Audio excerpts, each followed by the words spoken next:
We want to move in the positive direction. We want friendly relations with the people of Bangladesh. বাংলাদেশে অংশগ্রহণমূলক নির্বাচন ও গণতান্ত্রিক উপায়ে সব সমস্যা সমাধানের পক্ষে ভারত বলে মন্তব্য করেছেন দেশটির পররাষ্ট্র মন্ত্রণালয়ের মুখপাত্র রণবীর জয়সওয়াল। সাপ্তাহিক ব্রিফিংয়ে তিনি জানিয়েছেন, ভারত একটি স্থিতিশীল, শান্তিপূর্ণ, অন্তর্ভুক্তিমূলক ও প্রগতিশীল বাংলাদেশকে সমর্থন করে, যেখানে গণতান্ত্রিক উপায়ে এবং অন্তর্ভুক্তিমূলক ও অংশগ্রহণমূলক নির্বাচনের মাধ্যমে সব সমস্যার সমাধান করা হবে।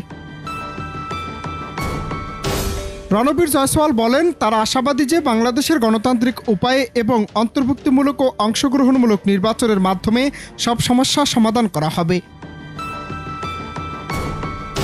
তবে নির্বাচন অন্তর্ভুক্তিমূলক ও অংশগ্রহণমূলক হওয়ার বিষয়টি এখনও নিশ্চিত নয়। ইতিমধ্যে দল হিসেবে আওয়ামী লীগকে নিষিদ্ধ করার দাবি উঠছে। সেক্ষেত্রে নির্বাচনে আওয়ামী লীগ অংশ নিতে পারবে কিনা সেটিও নিশ্চিত নয়। পাশাপাশি নেতৃত্ব নিয়ে রয়েছে ধোঁয়াশা। ভারতে পলাতক শেখ হাসিনাকে দেশে ফিরিয়ে এনে বিচারের মুখোমুখি করার জন্য ইতিমধ্যে আন্তর্জাতিক অপরাধ ট্রাইব্যুনাল ব্যবস্থা গ্রহণ করেছে, কিন্তু ফিরবেন কি শেখ হাসিনা? উত্তর অজানা।